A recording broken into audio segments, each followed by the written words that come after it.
मदन मोहन जी, सनातन गोस्वामी ने इनको प्रकट किया। मदन मोहन जी भी पहले जयपुर में ही विराजते थे। गोपीनाथ जी, गोविंद देव जी और श्री मदन मोहन जी तीनों जयपुर में ही थे। बहुत ध्यान से सुनिए सब लोग।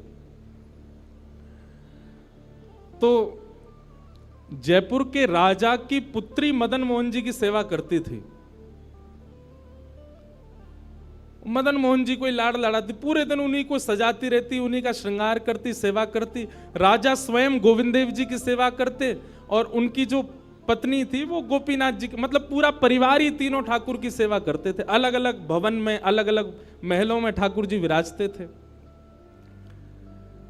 तो राजा की पुत्री का विवाह हुआ करौली राजस्थान में, जहां मदन मोहन जी अभी विराजते हैं। तो राजा की पुत्री का जब विवाह हुआ तो पुत्री से राजा ने कहा, बिटिया ये बताओ तुम्हारा विवाह है, तुमको हम दहेज में क्या दें? वैसे तो हमने सब दिया, लेकिन फिर भी तुम्हारी कोई इच्छा हो तो मांगो। उसने कहा, पिताजी मुझे सबसे ज्यादा प्रेम श्री मदन मोहन जी से है। आप माता जी और पूरा परिवार गोविंद देव जी, गोपीनाथ जी की सेवा किया करो। मदन मोहन जी को मैं ले जाऊं अपने साथ, अपने ससुराल में इनकी सेवा करूंगी। बड़ी अच्छी कथा है, ध्यान से सुनना। राजा रोने लगा, अपनी पुत्री के चरणों में सर झुका के बोला, मुझे क्षमा कर दे पुत्री, तू जो मांगेगी सो दूंगा, पर ये मेरे हृदय हैं, मैं इनको नहीं दे सकता। मैं वृंदावन से मुगलों से बचा करके इनको लेके आया हूं। वैसे तो ठाकुर जी को बचने की कोई आवश्यकता, ठाकुर जी कृपा करके आए हैं जयपुर में राजा के ऊपर, पर इनको देख करके मेरे प्राण बचते हैं। तू जो मांगेगी सो दे दूंगा। पर मदन मोहन जी बोले, पिताजी गोविंद देव जी, गोपीनाथ जी हैं ना आपके पास में, मदन एक ठाकुर जी मुझको दे दो। यहां राजा की जिद हो गई, नहीं दूंगा। पुत्री की जिद हो गई कि मुझे तो चाहिए, नहीं तो मैं विदाई नहीं होंगी। राजा की पत्नी ने भी कहा, अब इतनी कह रही है तो आप दे दीजिए ना, हमारे पास 2 ठाकुर हैं, इनकी सेवा हम करेंगे विस्तार से। और वैसे भी मदन मोहन जी की पूरी सेवा बचपन से उसने ही की है। तो राजा ने एक प्रस्ताव रखा। बोले, अच्छा पुत्री एक काम करते हैं। बोले, क्या? मैं तेरी आंख पे पट्टी बांधूंगा और आंख पे पट्टी बांध करके मदन मोहन जी जैसे 7 स्वरूप तेरे सामने खड़ा करूंगा, जिनमें से 6 स्वरूप जो होंगे वो मैं बनवाऊंगा और 1 स्वरूप वास्तविक मदन मोहन जी होंगे। आंख पे पट्टी बांध करके तुझे स्पर्श करके अगर तूने असली मदन मोहन जी को पहचान लिया तो मैं ये मान जाऊंगा कि तू नहीं, ठाकुर जी तेरे संग जाना चाहते हैं। ठाकुर जी की इच्छा पता चल जाएगी। तो राजकुमारी बोली, ठीक है, आप ये प्रयोजन कीजिए। राजा ने महाराज कारीगरों को बुलवाया और मदन मोहन जी के डिट्टो कॉपी 6 स्वरूप बनवाए और 6 स्वरूप बनवा करके मदन मोहन जी सहित 7 स्वरूपों को खड़ा किया। पुत्री के आंख पर पट्टी बांध दी, एक जैसा इत्र, एक जैसी पोशाक, एक जैसा मुकुट, एक जैसा श्रृंगार, सब कुछ बिल्कुल एक जैसा। और कहा, पुत्री अब तू इनमें से जो 7 में से पहचान लेगी, अगर असली तूने पहचान लिए तो मैं तेरे संग भेज दूंगा। उसने हाँ तो बोल दिया, लेकिन वो कांपने लगी, घबराने लगी। जैसे ही उसने नेत्रबंद किए तो कथा ऐसी है कि वो रात्रि में जब सोई, अगले दिन परीक्षण होना था, तो रात्रि में जब सोई तो बहुत रोई और ठाकुर जी से कहने लगी, नाथ मैं आपसे बहुत प्रेम करती हूं, मैं आपके बगैर नहीं रह सकती, पर मेरे पिताजी की बहुत जिद है। अब कहीं मैं आपको नहीं पहचान पाई, मेरे तो प्राण ही निकल जाएंगे, विदा होना तो बहुत दूर की बात है।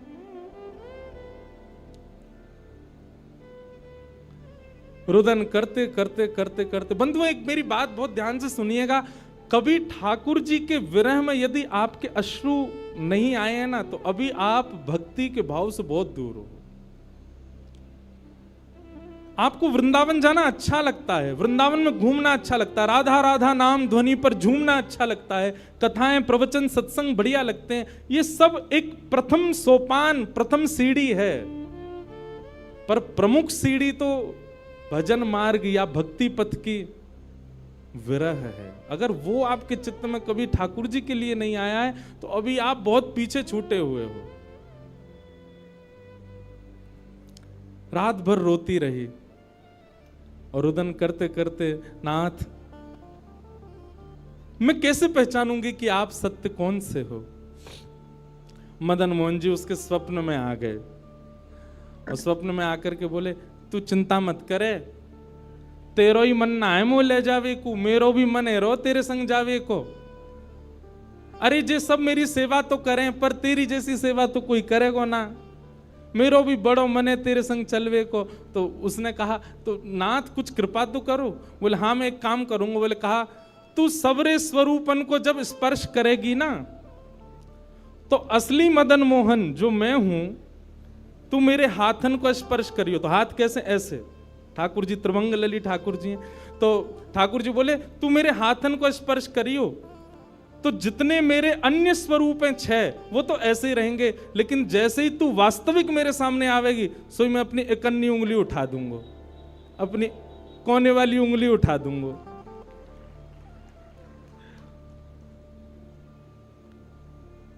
ठाकुर जी कितना प्रेम करते हैं अपने भक्त से। ठाकुर जी बोले मैं अपनी इकन्नी उंगली उठा दूंगा और तू स्पर्श करती करती मेरी जैसी इकन्नी उंगली उठे वाकू पकड़ लियो और तुरंत पिताजी से कह दियो, जय रे मदन मोहन जी, मैं चल दूंगा तेरे संग। अब तो दूसरे दिन वो पिताजी के पास गए, पिताजी जल्दी करिए, कब चलना है कब? बोले तुझे तो इतना विश्वास है जैसे तू वास्तविक में मदन मोहन जी को ले ही जाएगी, लेकिन बिटिया तू भी याद रखियो मैंने ऐसे स्वरूप बनवाए हैं कि कोई बता ही नहीं सकता कि असली मदन मोहन कौन से। बोले पिताजी आप सन्मुख पधराओ। तो महाराज भीड़ लग गई देखने वालों की, पूरा राजभवन इकट्ठा हो गया जयपुर का। 7 स्वरूप विराजमान हुए। पुत्री के आंख पर अभी विवाह हुआ, उसका विदाई नहीं हुई है, आंख पर पट्टी बांध करके और कहा जाओ अगर मदन मोहन जी की इच्छा होगी तो तू ढूंढ ले। अब मदन मोहन जी तो पहले ही बता चुके हैं ऐसे मिलूंगा, जैसे मानो टीचर पहले ही एग्जाम पेपर लीक कर दे ये क्वेश्चन आने वाले तैयार कर आना। उसने जाकर के जैसे स्वरूप स्पर्श करने प्रारंभ किए, पहला बोले ये नहीं है, दूसरा स्पर्श किया ये भी नहीं है। ठाकुर जी खड़े थे 5वीं पंक्ति में, 5वें वाले थे। तीसरे स्पर्श किए, बोले ये भी नहीं है। चौथे किए, बोले ये भी नहीं है। जैसे ही 5वें का स्पर्श किया और मुखमंडल का स्पर्श किया, गले का स्पर्श किया, वक्ष का स्पर्श कर, जैसे ही ठाकुर जी की भुजा पकड़ी सो ही ठाकुर जी ने अपनी कन्नी उंगली हिला दी और जैसे ही कन्नी उंगली हिलाई उसने तो, पिताजी यही है मदन मोहन जी। आहा, राजा के तो नेत्रों से आंसू गिर गए, चरणों में गिर गए, उठ करके अपनी बिटिया को गले से लगा लिया, कान में बोले बोले मैंने एक कन्नी उंगली हिलते हुए देख ली मुझे ये बात पता चल गई है कि भैया तेरी जिद नहीं है इनको ले जाने की, इनकी भी जिद है तेरे संग जाने की। और महाराज गाजे बाजे रथ में आरूढ़ करके श्री मदन मोहन लाल जी करौली राजस्थान को प्रस्थान किए। बोलो मदन मोहन लाल की। बिहरत निस दिन कुंज गलन में ब्रज जन मन सुख धाम, मदन मोहन को रूप निरख के, मदन मोहन को रूप निरख सनातन बल बल जाए, वृंदावन प्यारो वृंदावन, श्री वृंदावन मेरो।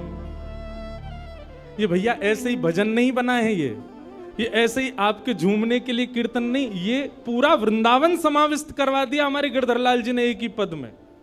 पूरा वृंदावन विराज रहा है। ठाकुर जी जड़ नहीं है। दूसरा स्वरूप क्या है ठाकुर जी का? चैतन्य। कौन है ठाकुर जी? चैतन्य। कई लोग पूछते हैं महाराज जी सेवा का कोई प्रकल्प बताओ, सेवा का कोई भाव बताओ, सेवा कैसे करनी चाहिए, सेवा में क्या होना चाहिए क्या नहीं होना चाहिए। हमारी एक बात सब लोग सुन लीजिए, यहां लगभग सब सेवा वाले ही बैठे हैं। आप ठाकुर जी के प्रति चैतन्य भाव अपने हृदय में प्रगाढ़ कर लो।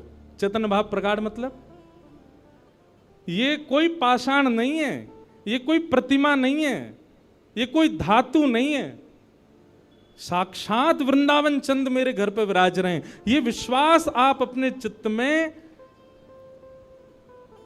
प्रगाढ़ कर लीजिए। बस आपके जिस दिन ये विश्वास प्रगाढ़ हो गया, अपने आप आपको सेवा सीखनी, किसी से पूछनी नहीं, अपने आप करने लग जाओगे। अरे मां को नहीं बताना पड़ता पुत्र की सेवा कैसे होती है, पत्नी को नहीं सिखाना पड़ता पति को कैसे पूछना है। सारे संबंध हम अपने आप सीख लेते हैं। तो ठाकुर जी से जो हमारा प्रेम भाव है, उसके लिए हमको पूछना क्यों पड़ता है कि कैसे करें, भोग कैसे लगाएं, सुलाएं कैसे, ये कैसे करें। शास्त्रीय बात पीछे है, पहले आप प्रेम भाव में तो आओ। ठाकुर जी अपने आप सिखा देंगे अपनी सेवा कैसे करनी।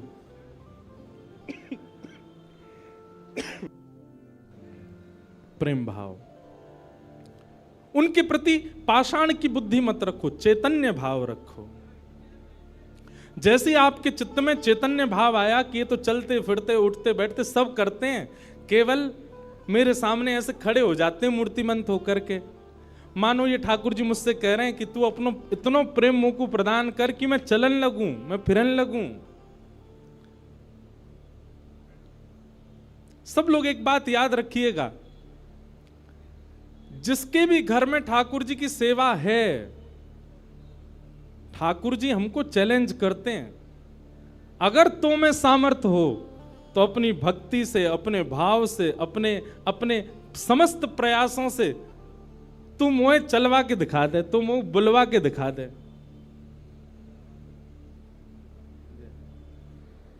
बोलो गंगा मैया की जय। वापस प्रस्थान कर जाओ। महाराज जी हरिद्वार को प्रस्थान कर रहे हैं, महाराज जी के श्री चरणों में बार। हाँ आऊंगा महाराज जी, मैं दिसंबर में आऊंगा जल्दी। बोलो गंगा मैया की जय। मैं क्या कह रहा था, ठाकुर जी हम आप सबको एक चैलेंज दे के रखें कि तो में यदि सामर्थ्य हो, मुझे बुलवा के दिखाए दे, मुझे चलवा के दिखाए दे, मुझसे कोई लीला करवा के दिखा दे। मैं तो ऐसे ही बैठा रहूंगा लड्डू गोपाल बने, तेरे प्रेम में सामर्थ्य हो तो तू करवाए ले। जिस दिन ठाकुर जी हमारे घर आ जाते हैं, उसी दिन से हमारी एक चैलेंज हमारे ऊपर आ जाता है। हम में सामर्थ्य हो, ठाकुर जी बोल के दिखा दें, ठाकुर जी कुछ करके दिखाएं। लेकिन हमको भी संतुष्टि है, ऐसे हैं तो ऐसे ही बैठे रहें। हमको लगता है ऐसे ही रहें, इससे ज्यादा कुछ करें नहीं। इसलिए ठाकुर जी को भी लगता है जब इसके चित्त में ही भाव नहीं है तो मैं और लीला क्यों ही करूं। चैतन्य भाव चित्त में लाओ।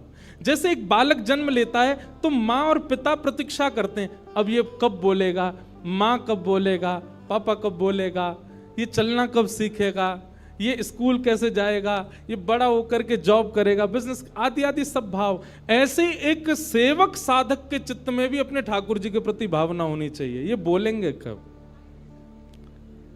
हम एक बधाई गाते हैं ना नंदोत्सव में, उस बधाई में एक पंक्ति गाते हैं, धन्य घड़ी जब होए यशोदा मैया कह के बोले, नूपुर बांध दो चरणन में घुट मन डोले, नूपुर बांध दो चरणन में घुट मन डोले, पकड़े बाबा की उंगरिया तेरो ललना जुग जुग जीवेरी यशोदा मैया तेरो ललना। स्वामी जी हरिदास जी जब सेवा करते थे ना, तो ठाकुर जी बिहारी जी ऐसे ही नहीं रहते थे जैसे हमको दिख रहे हैं। स्वामी जी जैसे ही कपाट करते थे, सोई बिहारी जी बैठ जाते थे, बंसी वंसी सब नीचे करके हाथ सीधे कर लेते। मैं तो हार गयो पूरे दिन खड़े खड़े। स्वामी जी तुम बार बार पर्दा करते रहे करो। इसीलिए बिहारी जी में बार बार पर्दा आता। क्यों? ठाकुर जी उतनी देर बैठ लेते हैं, क्यों? खड़े खड़े थक गए। बहुत भाव है पर्दा के, पर एक भाव यह भी है। तो स्वामी जी को अनुभव होता है, तो इसका मतलब क्या है? ठाकुर जी लीला करते हैं, पर अब क्यों नहीं कर रहे? हमारे भीतर स्वामी जी जैसा भाव नहीं है।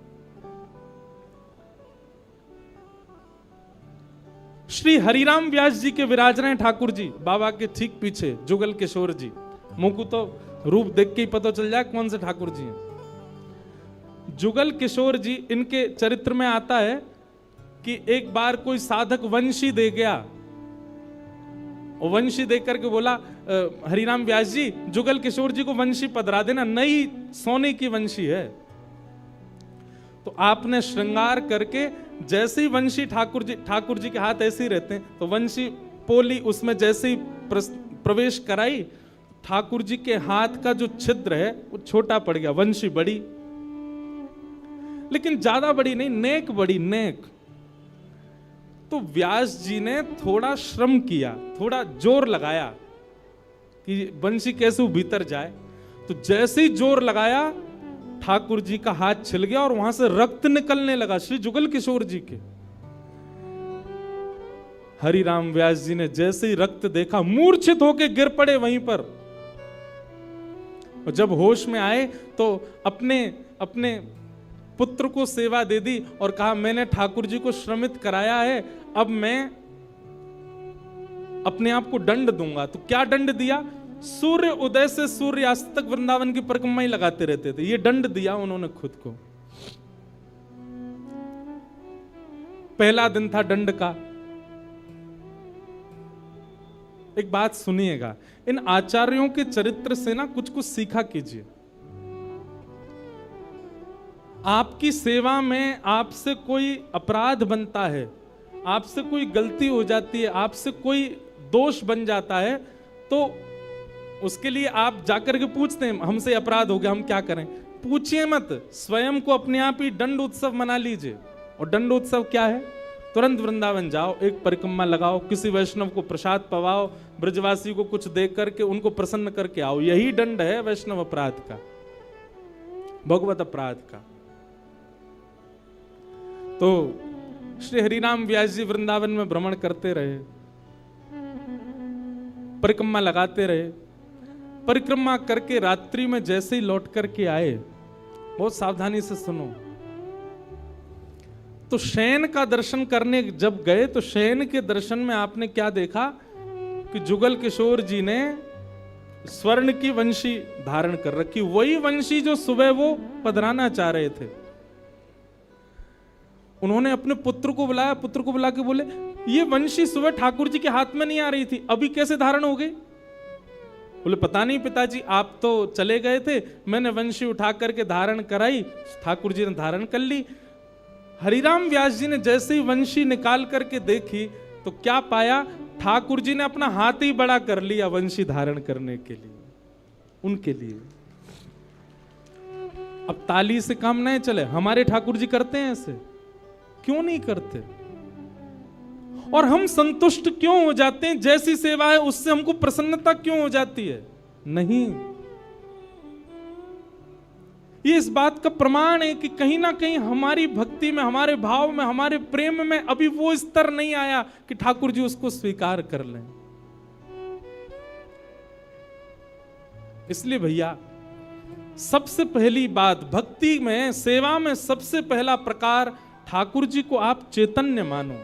वो जड़ नहीं है, वो पीतल के नहीं है, वो अष्टधातु के नहीं है, वो मार्बल के नहीं है, वो साक्षात ठाकुर जी हैं, वो साक्षात चैतन्य है।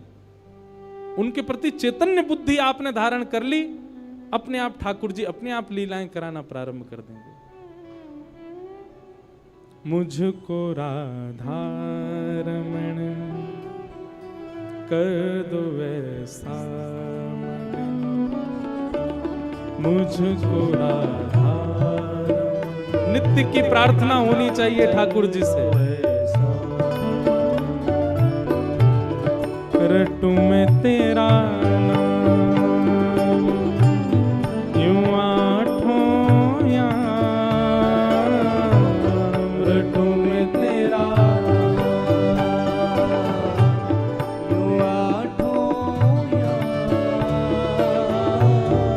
रटूं मैं तेरा नाम यूं आठों याम। रटूं मैं तेरा नाम यूं आठों याम। सब लोग गाओ। मुझको राधारमन कर दो ऐसा मगन, मुझको कर दो ऐसा। हो करुणा निधान मुझ पे कृपा कर रीजिए। करुणा निधान मुझ पे कृपा कर लीजिए। करुणा निधान मुझ पे कृपा कर रीजिए। करुणा निधान मुझ पे कृपा कर लीजिए। ब्रज में बसा के मोहे सेवा सुख दीजिए। ब्रज में बसा के मोहे सेवा सुख दीजिए। ओ ब्रज में बसा के मोहे सेवा सुख दीजिए। ब्रज में बसा के मोहे सेवा सुख दीजिए। और प्रेम से भर दो मन गाऊं तेरे भजन। प्रेम से भर दो मन गाऊं तेरे भजन। ओ रटूं मैं तेरा नाम यूं आठों याम। रटूं मैं तेरा यूं आठों याम। मुझको राधा